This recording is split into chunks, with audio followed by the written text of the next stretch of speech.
Anyway, this is a series on the Tesla switch. Mm-hmm. And I need to give a little bit of information on the beginning of this switch. And that started with these 3 batteries when I was a little bit younger. And I won't tell you what age that was. But anyway, we'll go back maybe 35 years. Okay. Or so. And the problem 35 years ago was that you didn't make very much money working a job. Mm-hmm. So, well, not when I was going to school and stuff for this, but they had these D-cell batteries, and I think everybody's familiar with a D-cell battery.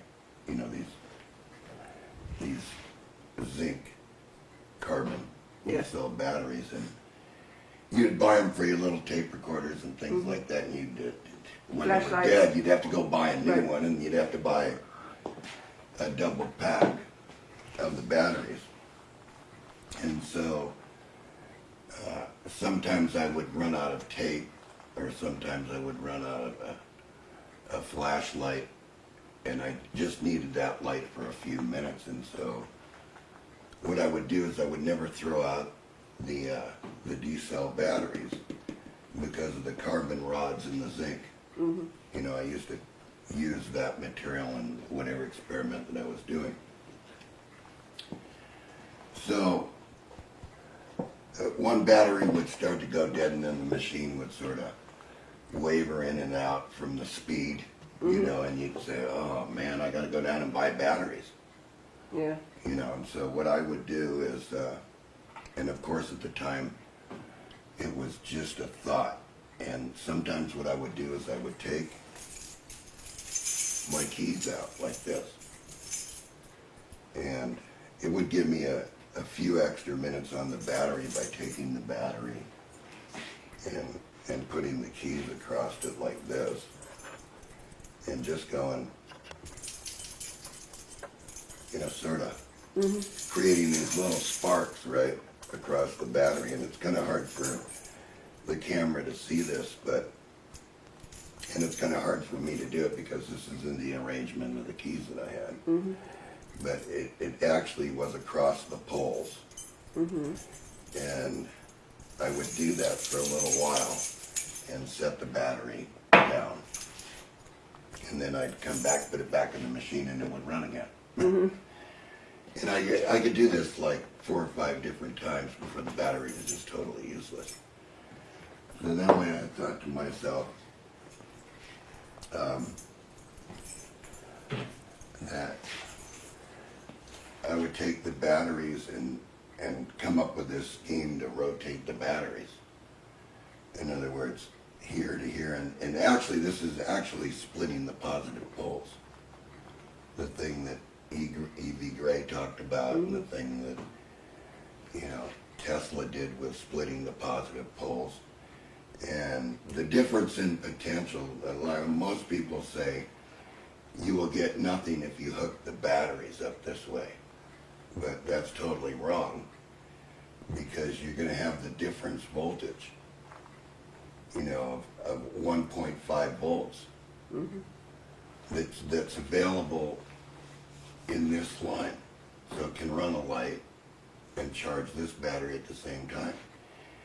And the thing that you have to be able to do is you have to be able to take this battery and move this battery then over to here, and this battery down to here, and then do the same thing for a few minutes, and then move it again in rotation until you come full circle. And pretty much then the batteries are all usable again. So that's a little history on the beginning. And then of course Ronald Brent came along with, actually it was Jim Watson who sent me the paper, and then Ronald Brent contacted me about the Tesla switch. And I said, well, I can build the circuit for that. And he told me of the transistors that he used. And so I do have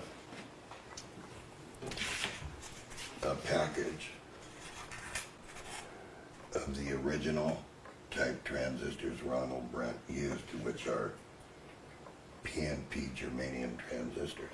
Mm-hmm. And how I got these was somebody had 4,000 of these in a warehouse.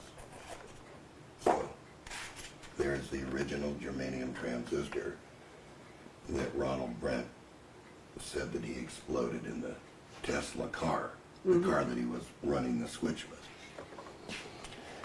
So let's give an example of this over on the bench to give you like a head start on the Tesla switch, because there are plenty of people asking about this diagram on my internet site. Mm-hmm. You know, that shows these batteries. It shows all 4 positions. Right. It shows this one and then ending up back, and then this battery is then actually ending up being charged again, along equal with all these batteries. So let's do that for a second here. Let's measure these batteries. And I'll try to stay out of the way and put the meter where you can see the meter. And we'll measure these batteries. So we'll measure this battery here. Why is it pulsing like that? It's open circuit. Okay, so anyway, we'll measure this battery. And as you can see, it's 1.518. So it's a pretty good battery for a zinc carbon. And we'll measure this battery. And you can see this is 1.509. Okay. And we'll measure this one. And you can see it's 1.41. Right. But this is the one that the keys go across. This is Yeah. So see, it raised up a little bit from Right. what the 3 before. All right. So anyway, here's the idea. Is you put the good battery here, and you split these positives like this. And you gotta have some kind of load here, so I'm just gonna use this little resistor. And you go across it. And if I can make connection with this thing, I'll be doing pretty good. And you just, you hold it there for a second. And then you take this battery out. And you measure it. And see, now it's at 1.68. 468. Yeah. 1.468, right? Yeah, and then you take this battery, and this is the one you discharged. Put it on the bottom. This one on the top.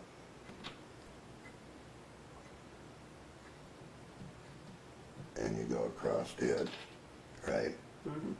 And you remember that this battery's in line because this is going to move up now to the top. And you measure this battery. And 51. 1.515 now. So now this battery is going to move over here, and this battery is going to go underneath. So there we go. This again. If I can make connection, I mean, you know, it's kind of hard to do it this way. Right. Because I did it with a little box. So now that was on the bottom. This one is on the bottom. Measure this battery. 523. 523 now.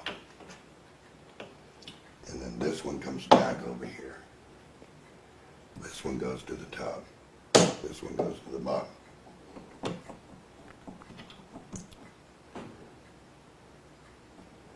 And then we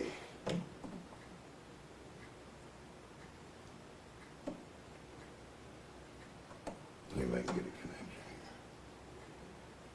So you got a 1.5 volt potential on the resistor, like that. Instead of bottom, top, bottom. Go back and measure this battery. 1.47. 2. See? See how it goes up and down? Yeah.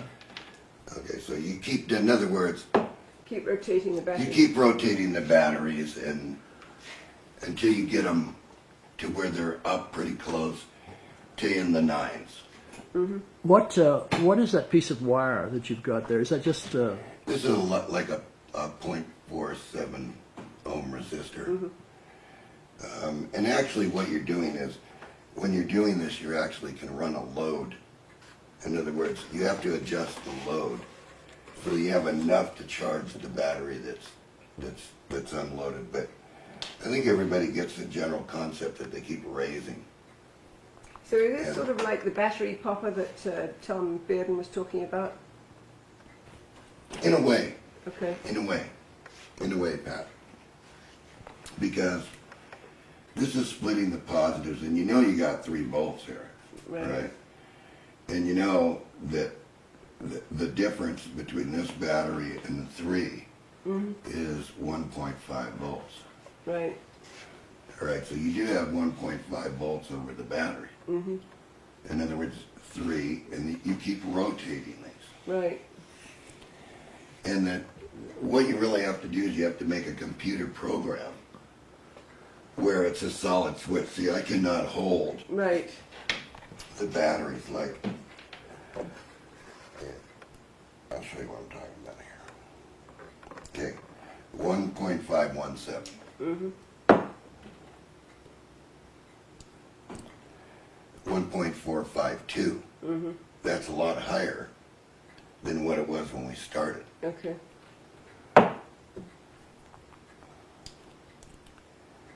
1.510. So now, you know these batteries are good, right? And this is the battery that's weak in Right. our system.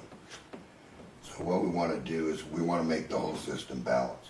So what we want to do is tap these. See, I'm not holding it directly on, I'm just tapping You the just, battery. yeah.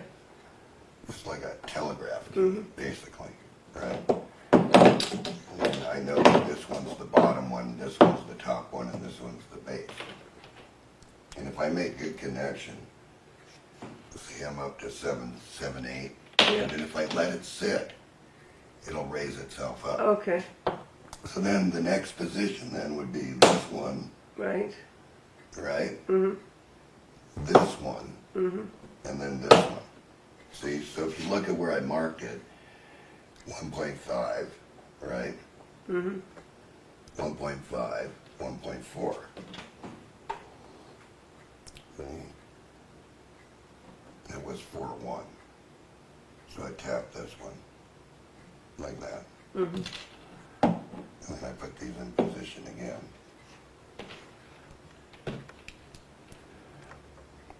.516. See, so now this one moves over here. This one moves to the top. Now we're in the bottom. Right. This one to the bottom. And this is why you want a machine to do it, because you have to do this manually. You're Right. you're here for a long time, and you just see that I'm just tapping it. Okay.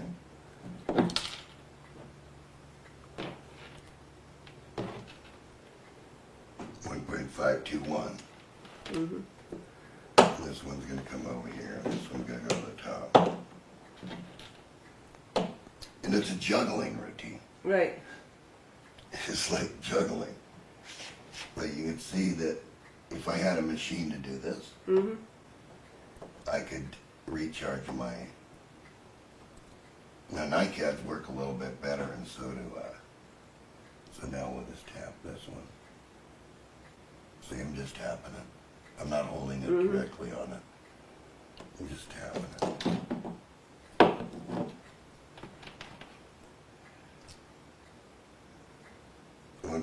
.462.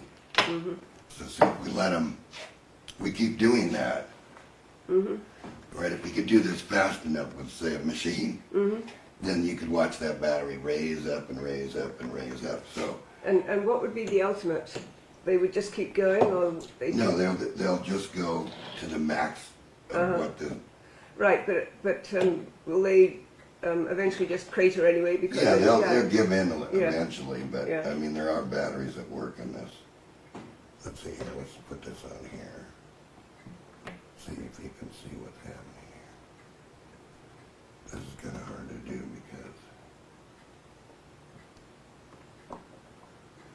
You got to hold everything. And it's going to be really difficult to do. Okay, 1.521. And this one started out at 1.4. Mm-hmm.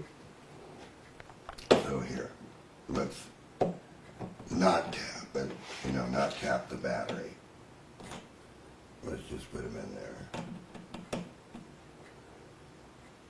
And give it to it, see? Which a motor would do, or a light bulb or something like that. So you could be running a light bulb across here while you were doing that. And then, let's see where it went. 1.49, yeah. Yeah, so, Yeah. and then you just keep doing this until they're all at that rate. And they'll all balance out to be the same battery, 1.5 volts. You can run your machine for 10 more minutes or 20 more minutes. Yeah. Isn't this similar to what, say, a bulldozer operator would do when he comes out and the batteries in his bulldozer are flat, and then he'd kind of keep tapping with the leads, and he'd be able to start? Yes, Yeah. Yeah. exactly. But what started this were these keys. Yeah. The brush discharge spark, right? Because it like jolts the battery into a recharge. And this is all we had back then. Right. Right. Was the super heavy duty D battery, which is a zinc carbon battery. And I want to clarify this for everybody because they keep asking the question about what is this? What machine is this? Well, this is basically a Tesla switch with 3 switches. And these switches, the switch would have to do something like this. I'm just going to give an example. I mean, I haven't, done anything because I only thought of it mechanically when I was working with it. So what you would do is something like this with a transistor, right? That would put these 2 batteries in series, all right? So a pulse would come on, turn these on, and then and the battery that's sitting down here, all right? This is a permanent connection. In other words, it would be a permanent connection. Which is like that plate, yeah. Yeah, which is like that plate. But this plate is actually moving around by how this switches. So you could, you could put another transistor in line here, like this. So that this came on. And then you'd have to have another transistor down here so that you could rotate them around. So this is just an example, this isn't made for you to build unless you completely engineer this out. Right. But it's basically the same thing as the 4 batteries in a Tesla switch.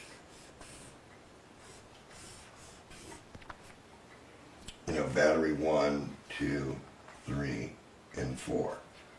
Where they alternate between parallel and series, parallel and series.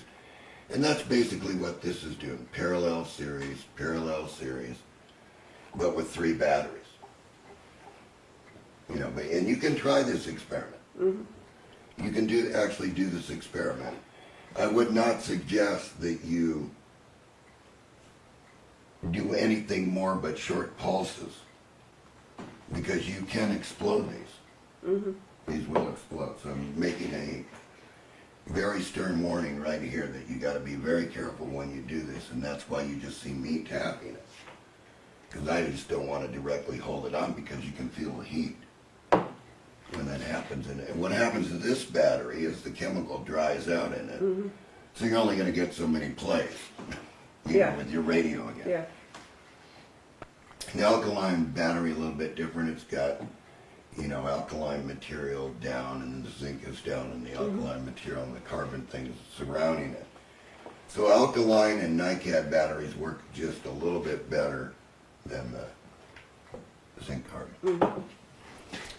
So anyway, this is the basic premise before that everybody's been asking about. Why are these diagrams on your pages, and what were you doing here, John? Yeah. Well, I was showing you a way, you know, if you wanted to do this mechanically, and you can make good connections and do it mechanically. You can make a rotating drum that did this, Yeah.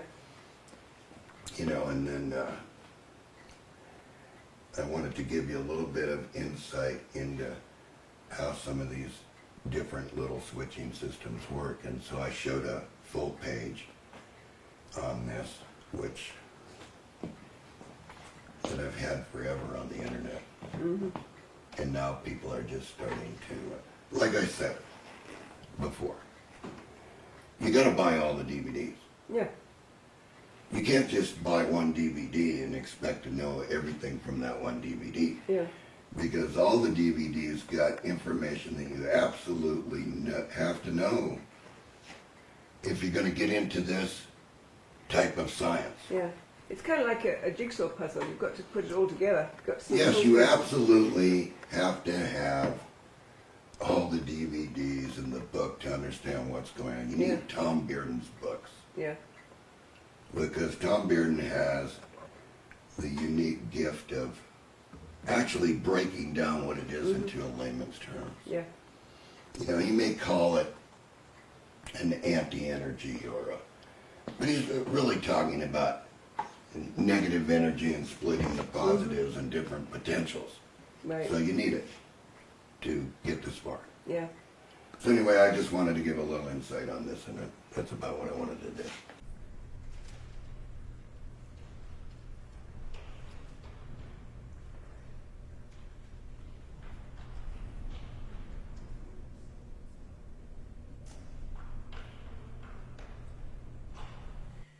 So, John, you say this is a Tesla switch. Can you tell me what that is and how you found out about it or heard about it?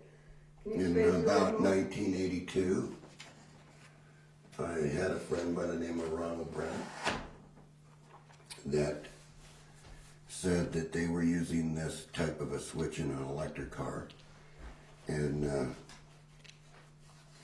they couldn't figure out how to make it switch. In other words, they couldn't get the devices or anything like that. So the project was sort of put into my hands. Where did he This get is the original. Where did they get Well, somehow this mysteriously appeared out of nowhere, and so I took on the project. You know, he never said exactly the guys that they got it from, but the one thing about the Tesla switch was that he said they had to have special transistors and things like that because things kept exploding.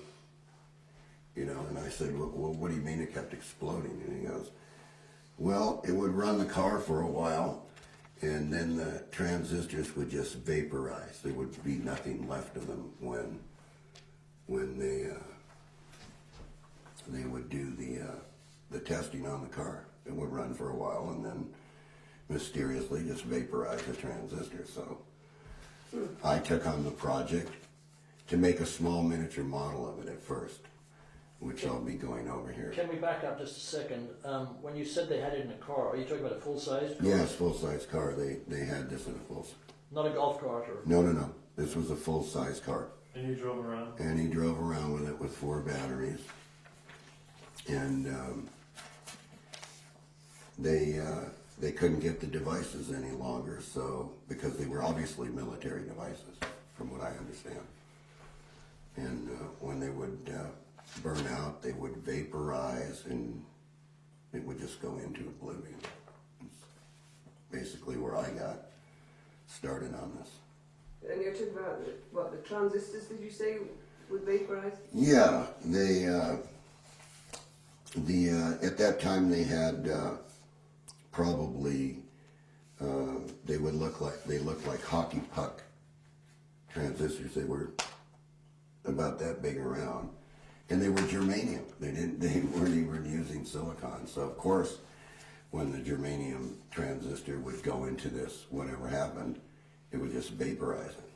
So the thing was massive, according to Ronald Brent, which is why he sent this letter. Why do you think he picked you? I was real good with switching systems and things like that, and did, a lot of work with audio stuff that used transformer switching and stuff like that. That's probably why they picked me. And it was, you got to remember that too, it's around the same time in 1984 that the Tesla Symposium was going to go on. And it was Jim Watson's friend. Okay. All right. And so Jim Watson obviously was working on the machine from my little book. And I was working on the Tesla switch that Ronald Brent had remembered. And so what I want to do is to give the people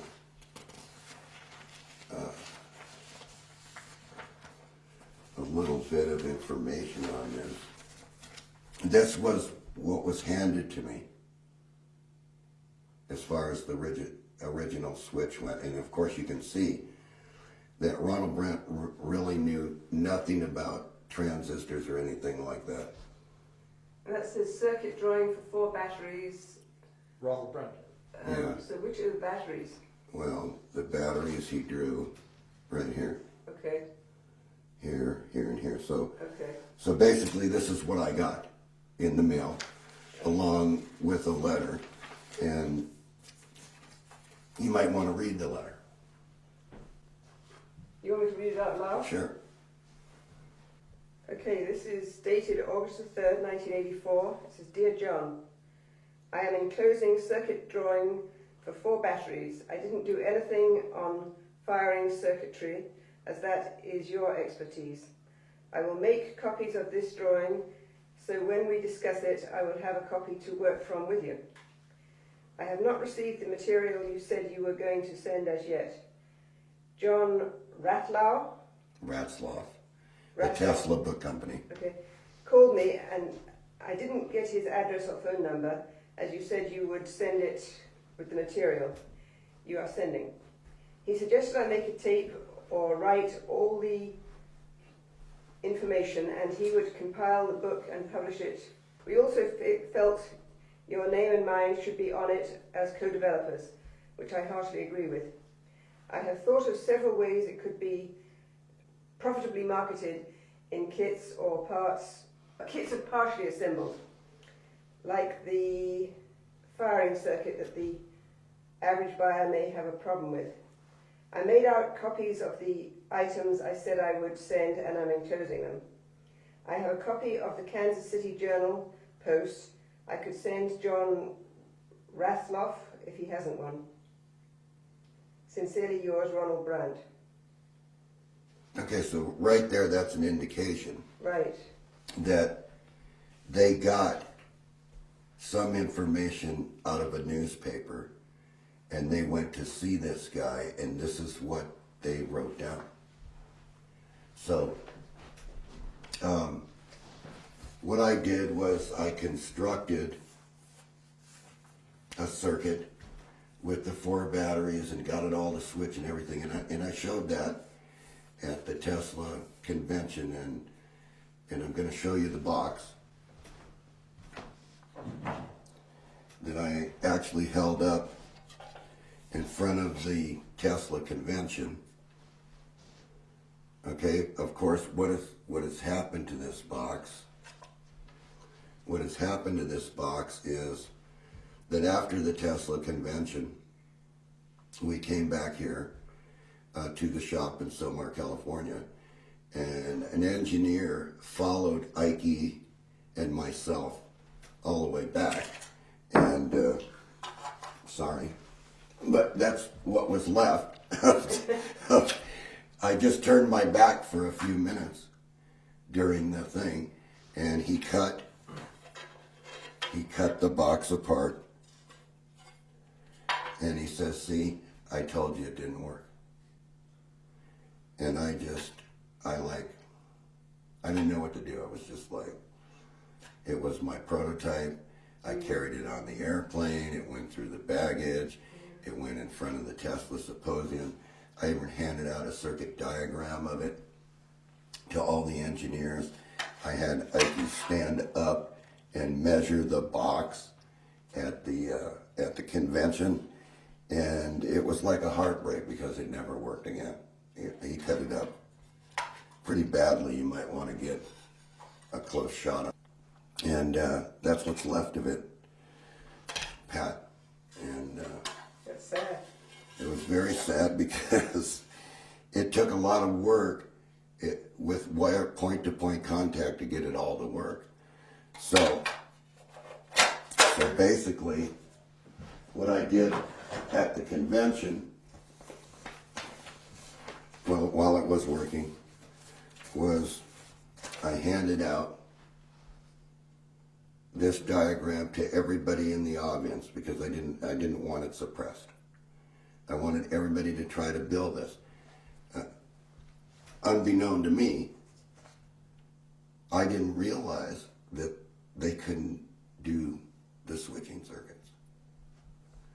And I did make a few mistakes here.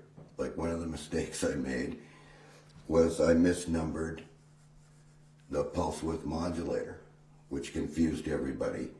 Later I tried to straighten that out.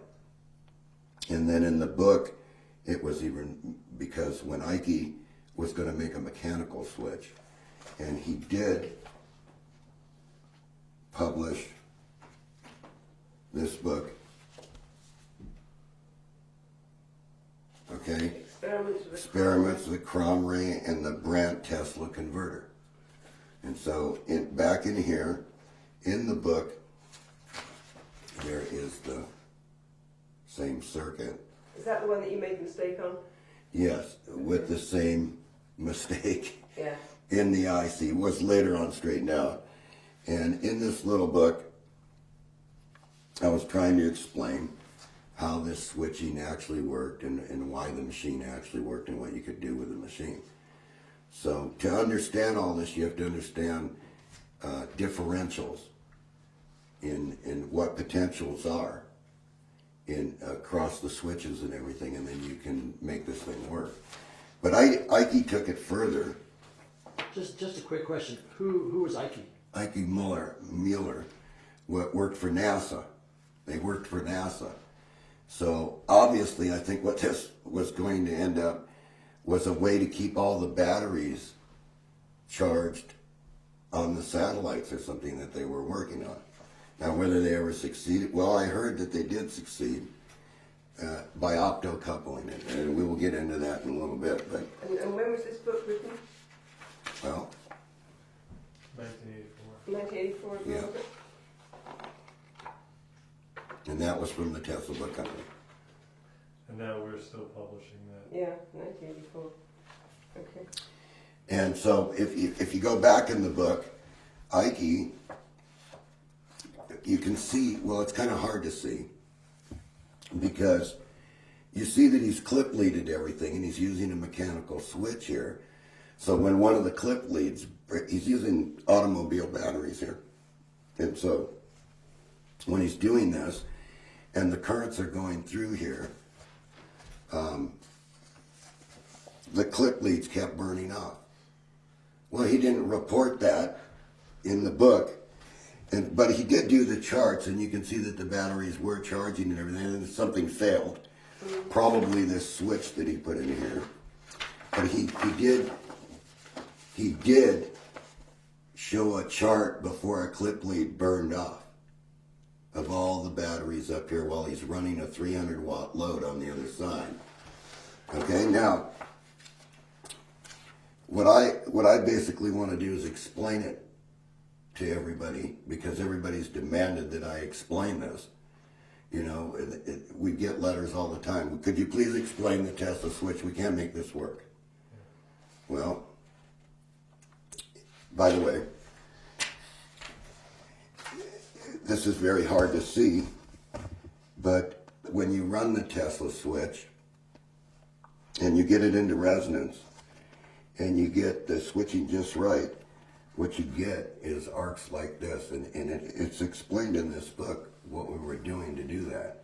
And what we were doing was getting the resonance between the differential, and then we would, and we show that right here. So I'll explain that in a minute. Okay.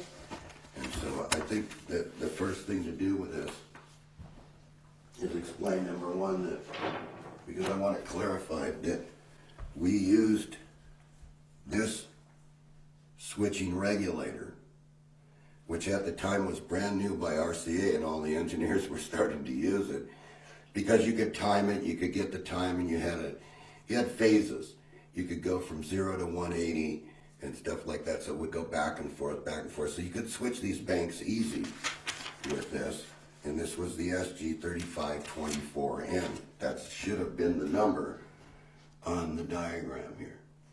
But I don't know what possessed me at the time. I just made an error, and so I'm here to clarify the error. Okay. It's taken me a few years too, because it's been almost now since 1984. now. 25 years 25 years. later. Yeah. So I guess the first thing to do with everybody is, unless you have any more questions, No. I guess the first thing to do with everybody is get everybody to understand how basically the switch is going to work.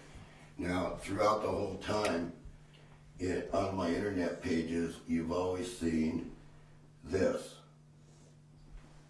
in the older pages, and they're two batteries, and they're hooked together, and then there's one battery down on this side. Now, the first thing that I'm trying to point out here is that if this is plus, and this is plus, and this is 1.5, and this is 1.5, and plus, and so we want you to pay very close attention that the two negatives are connected together. All right? So I always show in my drawings this.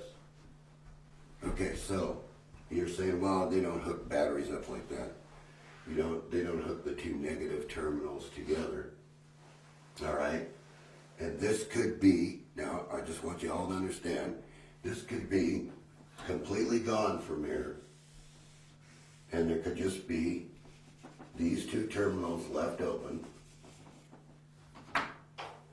and it could be a wire from here to here, and this could have the meter in it between the two negative terminals.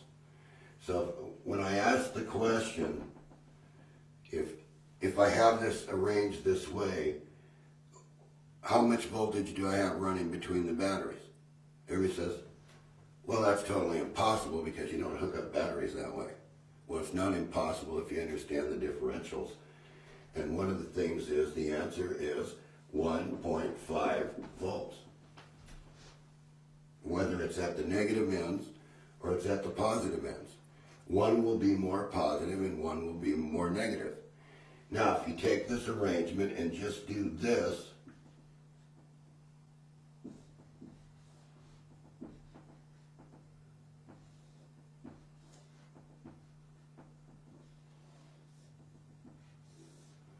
you have a Tesla switch if you go back and forth. This has been on my internet site forever, that it flows this way and then it flows this way. So what's it actually doing? When you run current through here, what's left over feeds the motor or the light bulb, and the remainder goes in this battery as a charge. So this battery is always gaining. So now if I flip these, if I had some convenient switching, and I took this battery, moved it here, and moved this battery here, then this battery would be under charge. And if I did the same thing on the other side, it would do the same thing. So those two center ones are in parallel. yes. So let's get right to it. Why did everybody have so much trouble with a Tesla switch? Is probably because they didn't understand the circuit. So we're going to call these 5 volts each. So here's your plus terminal, here's your minus terminal. Then what you had was you had another battery. The same thing down here. 5 volts. Plus, minus. But the thing that you didn't have with the other arrangement is what we did was we came in here and put a transistor in here. And everybody knows this is going to be backwards because the positive is on the collector if it's an NPN, and the emitter is going to go to the negative. So now if I have these batteries,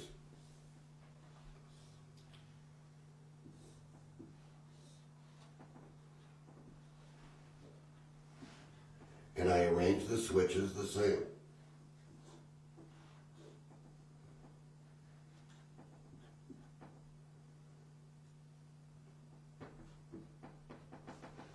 And they're 5 volts each.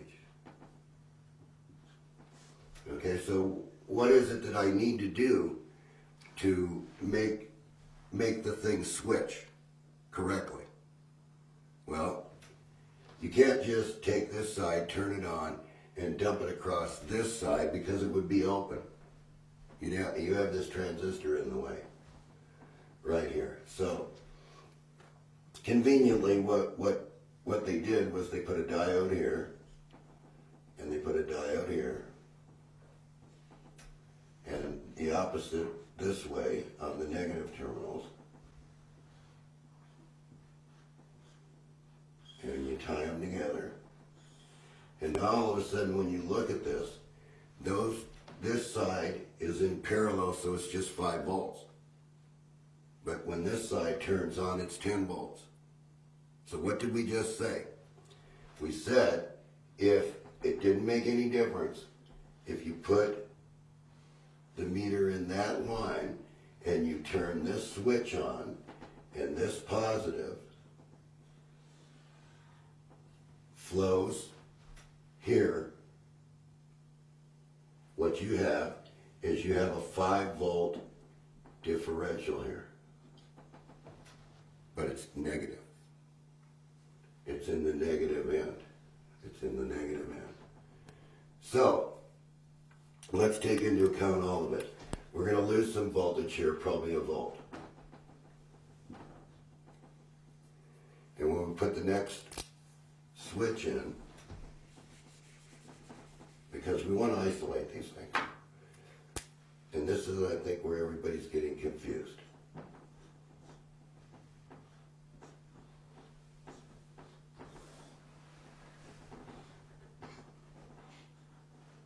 Remember, we want to switch banks.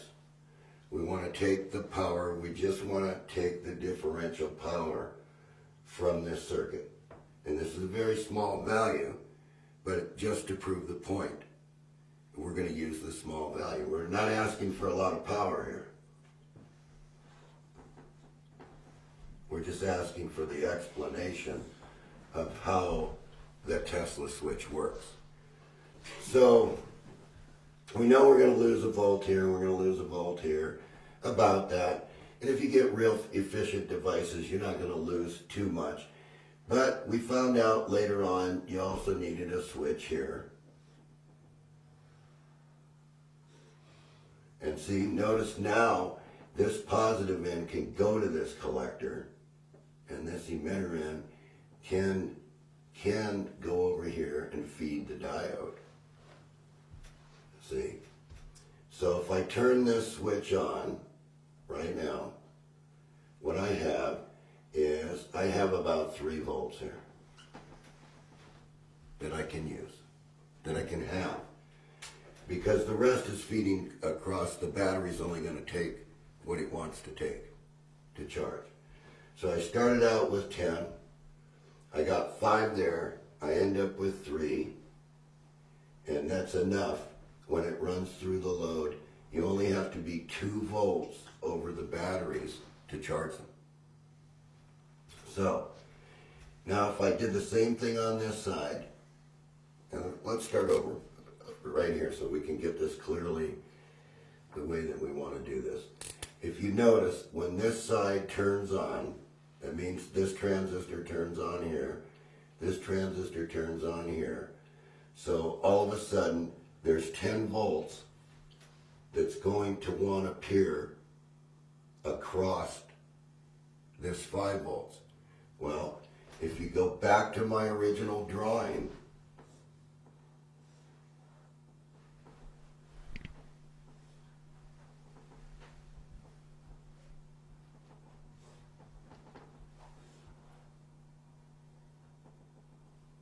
I showed you that on my internet site. I tried to explain all this to everybody on the internet site.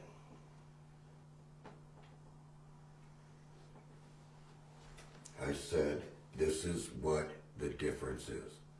So the difference here is 1.5 volts. If this is 1.5 and this is 1.5, that's 3 volts. By the time it goes to this battery, the difference in potential is 1.5 volts. Because the one on the right is 1.5 volts? Yes. Okay. 1.5. Okay. But the thing is, what's your load? You see, you can put a load here. You can put some kind of light here. So you have to calculate this load here to work with what you have as potential. Without calculating the exact load, you're never going to charge the batteries. You're going to deplete the batteries. And no, you can't put a capacitor in place of this battery. It's not the same thing. Okay? This is what Tom Bearden and I refer to differentials and potential. And so, no, you cannot put a capacitor here. And no, you cannot put a capacitor here. It's not going to do anything. It's just going to deplete itself and it's going to stop working. All right? So, let's get right down to the basics, how we switch this, so that you can understand the switch. And then we'll get it, we'll do the whole circuit and we'll show you a running model and we'll show you it optically coupled, so we made it a little bit easier for you this time. So, what we did with the switches is at that time, optocouplers weren't very good. And so, actually, this transistor would have been in the circuit this direction between the two batteries. Today we have FETs. You could probably do this really easy with FETs. With what? With a MOSFET. What's a MOSFET? Field effect transistor. Okay.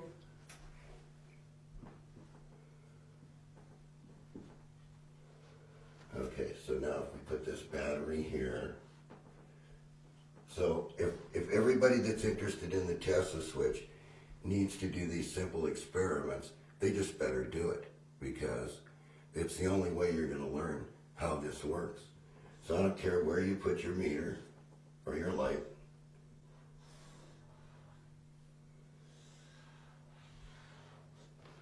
That would be the switch. Right now, there's nothing flowing anywhere because we haven't turned this device on. So, how are we going to turn this device on? Well, somebody's going to come and say, well, you could just put a resistor here and bias the base and it turns it on and turns the light on. Wrong. That's not what we're after here. We're after switching. So what we did was we took an audio transformer, the 1K side, and the 8 ohm side went on this side. So that when we took this and put our pulse into this, it turned this device on and this light flashed. So just imagine this now with bigger batteries, with field effect transistors or any of the newer devices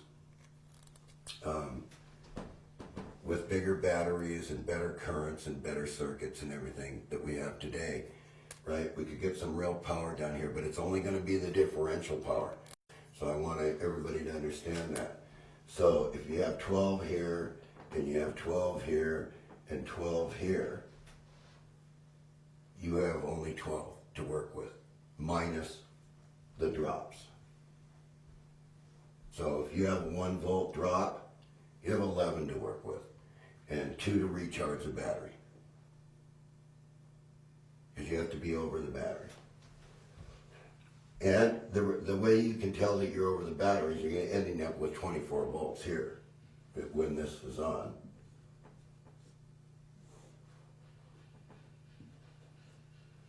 So that leaves 12.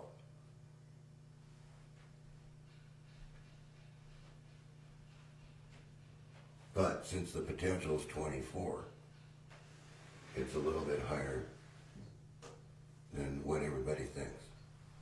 And the batteries keep climbing upward. So that's the basic switch. That was the basic switch. This was a 2N 5885 originally. And I know what the diagram says because these devices all work. 2N3055H. Not just a 2N3055. It has to be an H device.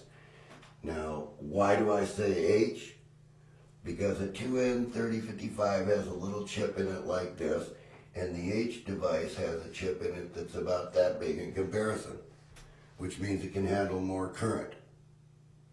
So there's one of the key things right there, is you want a device that's at least can handle 25 amps. It has big wires and there's not much of a loss. And when we're talking about the diodes, we used high frequency diodes at the time called MR852s. They were 20 kilohertz diodes. 3 amps. Because we thought we were going to be switching up in all these high frequencies, that's the only reason we use that diode. And that's why you see it in the schematic. Today you'll use a Schottky diode with a much lower DCR and much faster cutoff. DCR being what? The resistance through the diode, the drop. So we want to keep this drop as low as we can get it. We want to keep it below 0.7 if we can keep it there.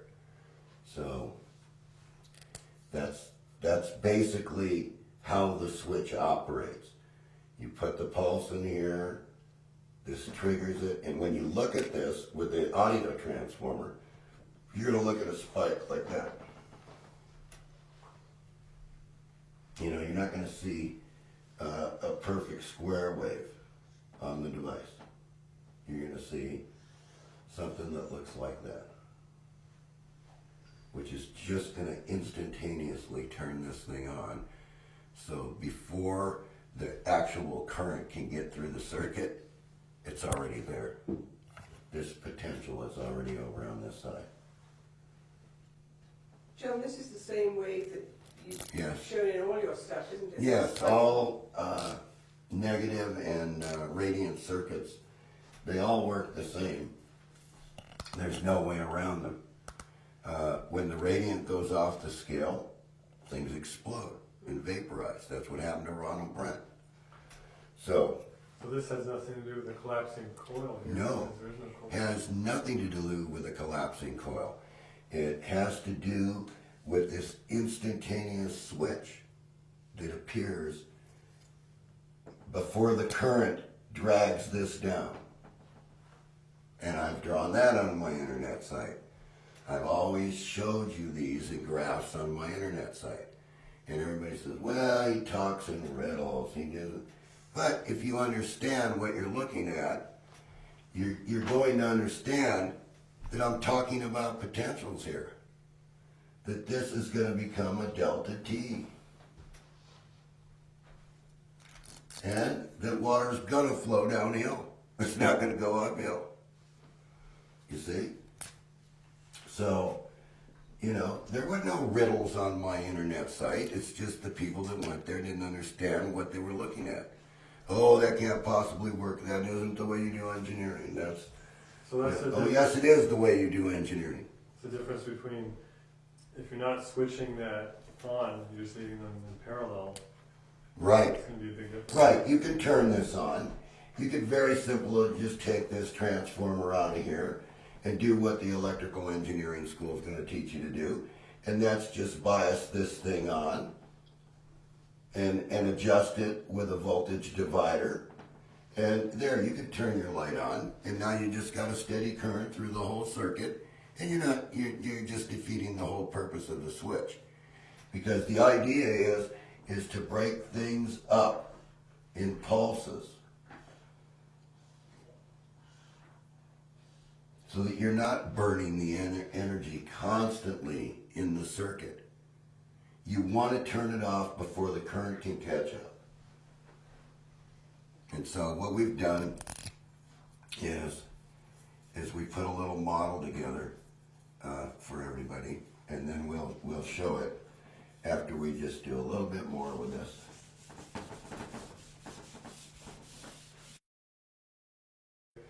So anyway, what I've drawn here, and I want to get out of the way of this, I want to actually point, okay, this is the full Tesla switch. Batteries indicated in electrical terms with these symbols. The red, the plus, the black, the minus. The transistor indicated E.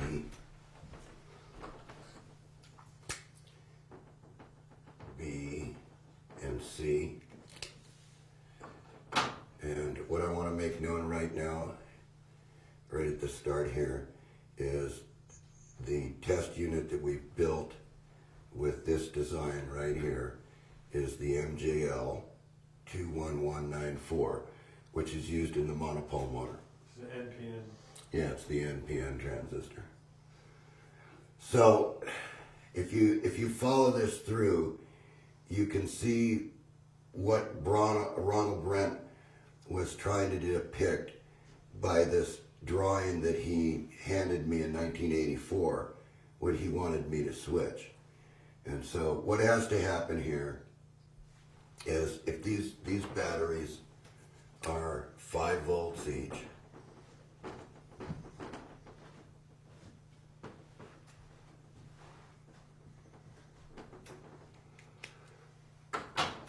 what he wanted to do was you take this side of the switch and you turn on 3 devices. Now, with the blue marker, I'm gonna indicate which ones turn on this side.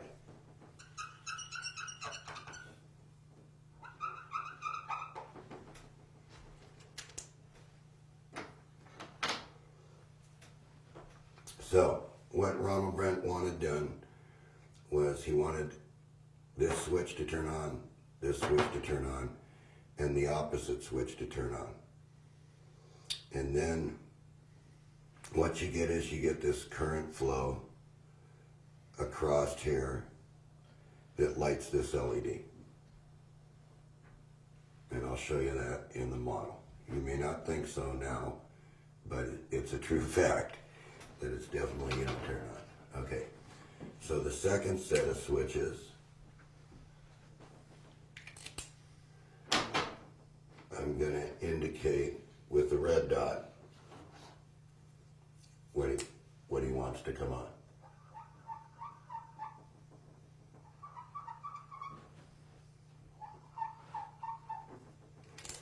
I want you to take a look at that for a minute. So what we want to have happen here is we want this to alternate back and forth, back and forth, back and forth.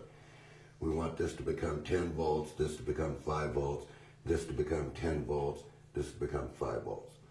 So our load is then placed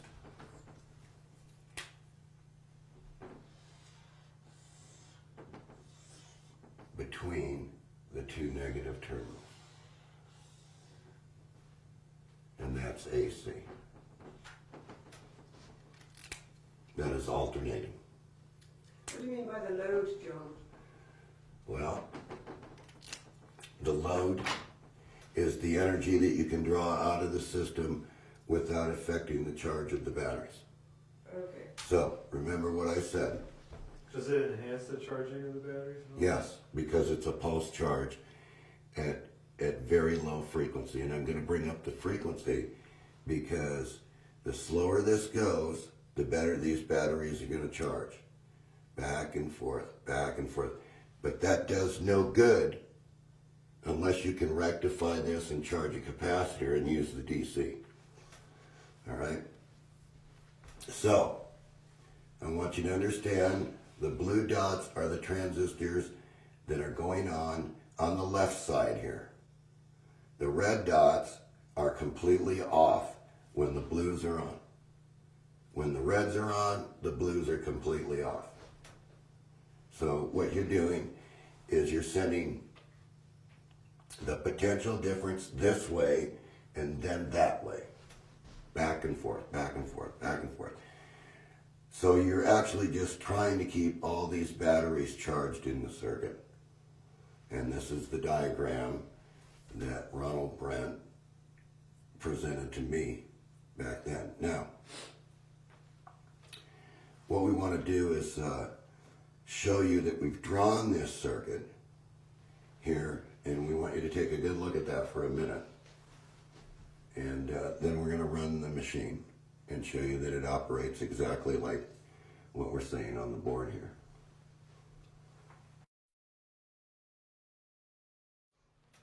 Okay, so now that you've seen the circuit, and I've explained to you that this side here, the blue dots go on, the red dots are off.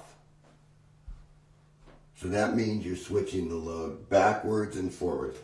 And an easy way to think of that is a rocking pendulum. It's that way, and then it's that way. It goes this way and turns these on, and these charge. And then it goes the other direction and turns these on, and the other side charges. And then what you're doing with the negative terminals, remember what I said about the batteries, and I'll go back over that again. I'll put that right here for you, so you can see what this side is doing. So this transistor right here is sending the energy this way. And I'll indicate that by a blue dot.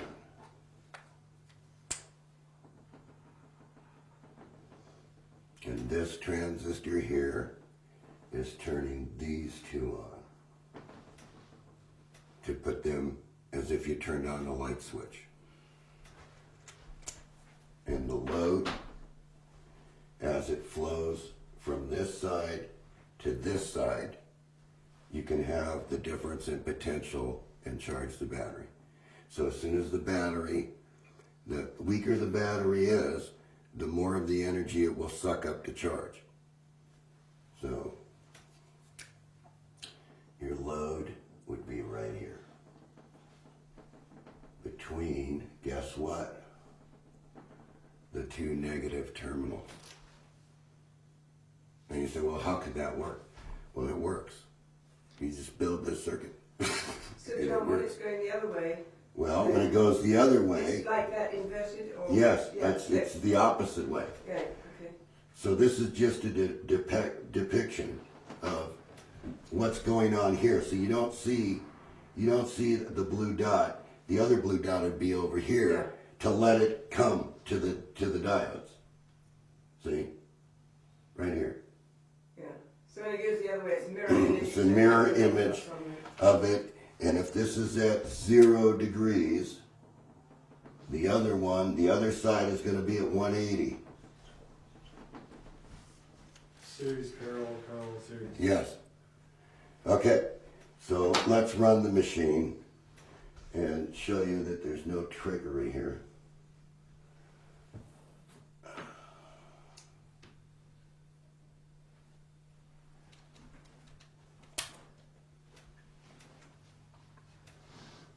All right, so anyway, this is the actual machine and it's running. And remember what I said. What's the negative energy is a constant source. That's indicated by this yellow light right here. That's exactly what you're seeing. You're seeing both sides switch 180 degrees out of phase from each other. And the frequency is adjusted by the potentiometer that was in there. And watch the radiant, or the negative, when I do this. It stays the same, but more, it's constant. So now those batteries are going upward. Now, let's say we want to look at the AC. So for this, I want to use an analog meter because I think that the camera can pick this up much better so that you can see the AC.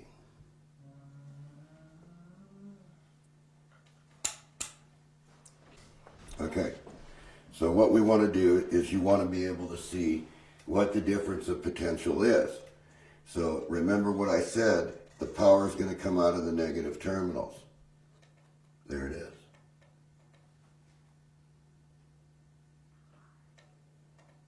Okay, and if we come down here,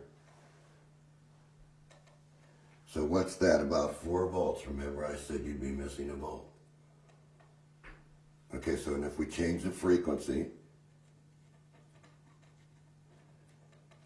the charge condition shouldn't change too much.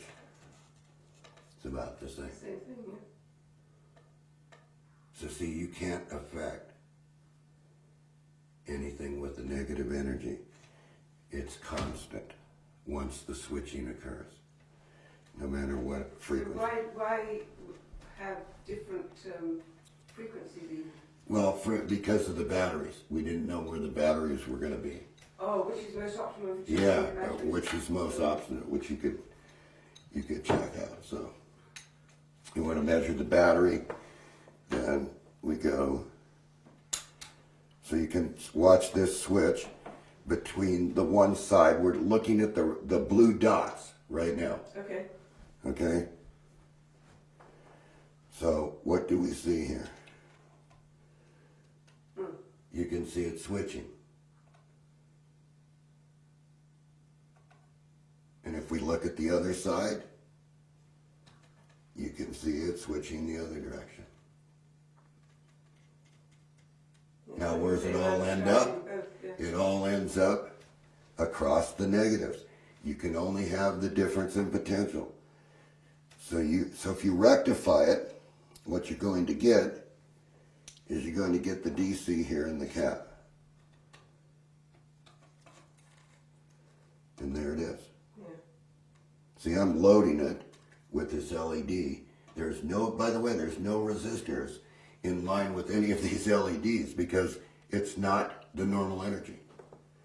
So what does the battery look like? Well, you can see I've soldered the batteries together. There's nothing hidden there. And if we go to the DC, And those batteries are what, just for the record? John? 5 volts, they're NiCad batteries. And if we look at the battery, I'll try to get my arm out of the way. DC plus. Let's see if I can hold it there. And it should be just over 5 volts. Yeah. Which means that it's charging upward.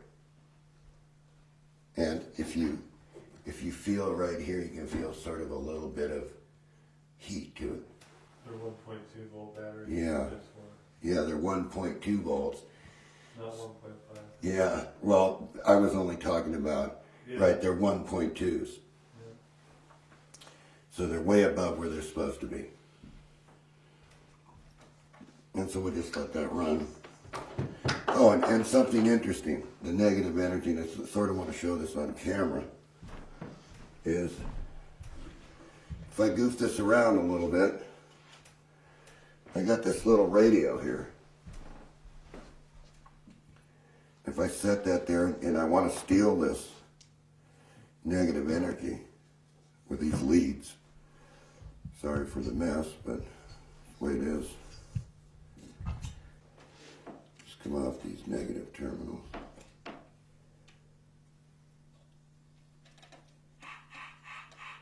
And you can hear it switching.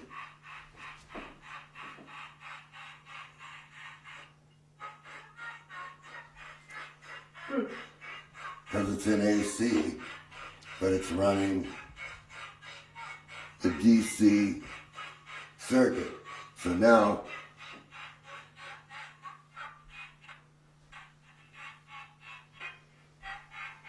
let's see what we can do with it.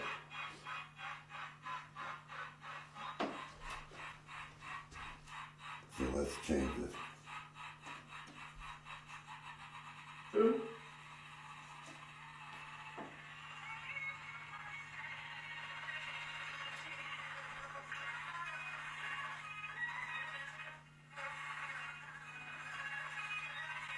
So see, the higher the frequency, Yeah. right? You want to get it above that, where I have it, and then you're getting a straight, steady DC out. You can power things without affecting the batteries, and I'll show you that. We don't get AM radio too good here.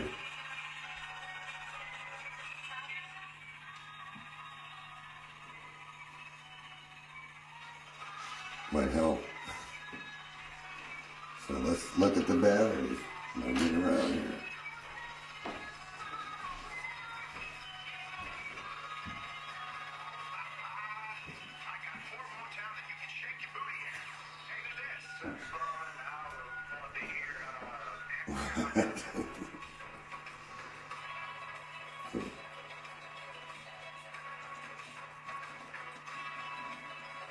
So you can see we're powering our batteries, and they're staying up there. The LEDs still the same. Yeah, the LEDs are the same, and we're running the radio off the free energy, or the negative energy of the system. So how long could that go for? Quite a while. What is quite a while? Quite a while until you deplete the battery, until you deplete the nickel cad in the battery. So where it's charging, it's still... Yeah, you're able to take the differential that the battery doesn't need, and that's free to the radio. And you can see here, if I slow it down, I'm in a charge mode where I've got big pulses going back and forth. And what you need to do to run equipment with the negative energy is you need to convert it. You need to convert it at a higher frequency, see? So watch.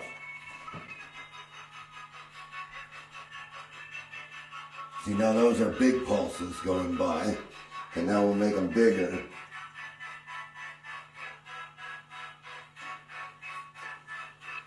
Okay, what I don't understand, John, if this is actually charging those batteries, how do batteries wear down? The nickel cad will burn in them. Okay. Degrade, just Degrade. Degradation, okay. See, you can't, in other words, what you want to do is you want to be able to, say I want to listen to my radio, you want it at a high enough frequency where you can take the energy from the circuit without depleting the circuit. Right. So anybody that says to me that the Tesla switch never worked, it's because they didn't understand it.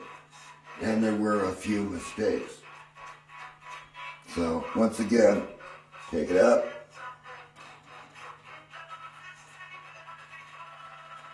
And I've got it down at a low pulse because I didn't want to bring it up too high because I can't watch while I'm on the blackboard these batteries.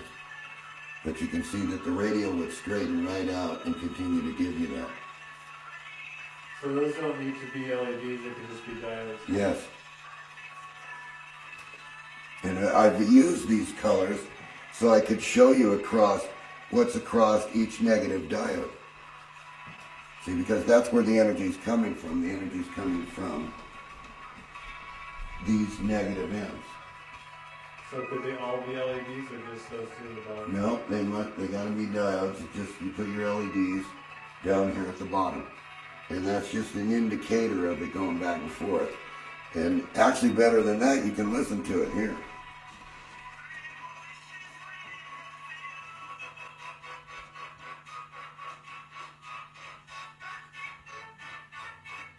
Because it just takes that difference in potential and moves it back and forth in these batteries. One set of batteries is going to 10 volts, the other side's going to 5 volts. Then this side goes to 10 volts and this side goes to 5 volts. So it's all in how you switch.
Now what we're going to do is we're going to expand on this circuit and show you how these devices, the blues are driven and the reds are driven, and what it takes to drive them so that you can get the same thing that I have here, so that this can be duplicated. So what we want to do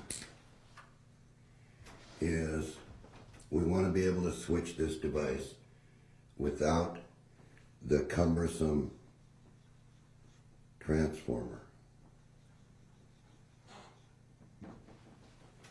that we used in the very first one, because now they're pretty hard to get.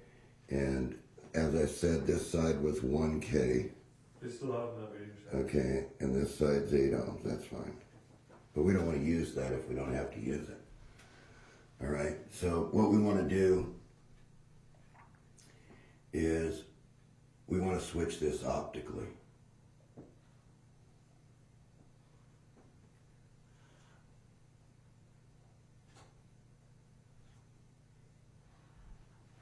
So your first optocoupler would be here, and the diode would be here in the optocoupler. We want to clarify this part, this optocoupler up here, and I'm going to do that is I drew the part here. It's a 6-pin IC device, pin 1, and this is the direction of the diode. So the input signal is going to come in through pin 1 and exit through pin 2. Pin 5 is the collector right here of this transistor. This is 5, this is 4, this is 1, and this is 2.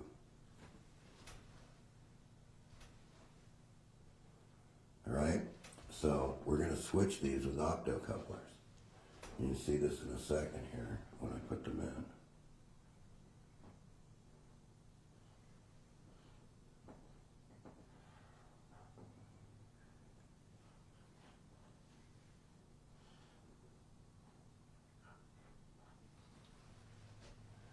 So there's an opto there, and an opto there, and then we need an opto here.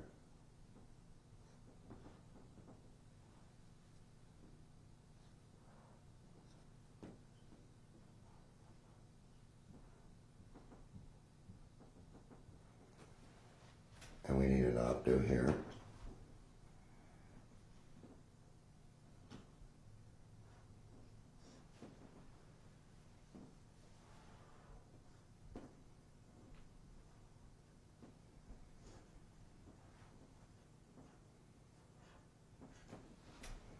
We need an opto here.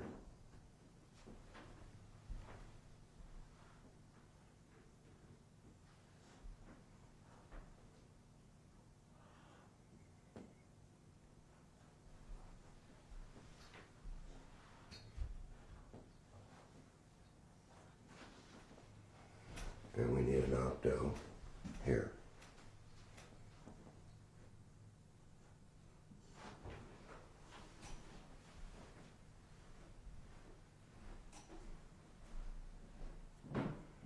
So we don't care about these bases because they're going to be switched with the diode. Okay, what we have is these now are all driven independently and they're isolated from the oscillator by an opto. This is 5.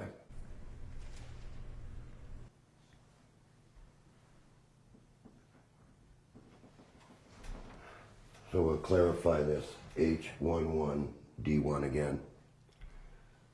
Pin 1, pin 2, pin 5 and 4 are used. Pin 5 being the collector, pin 4 being the emitter, 1 and 2 being the diode. Okay, so what we want to do is, according to Ronald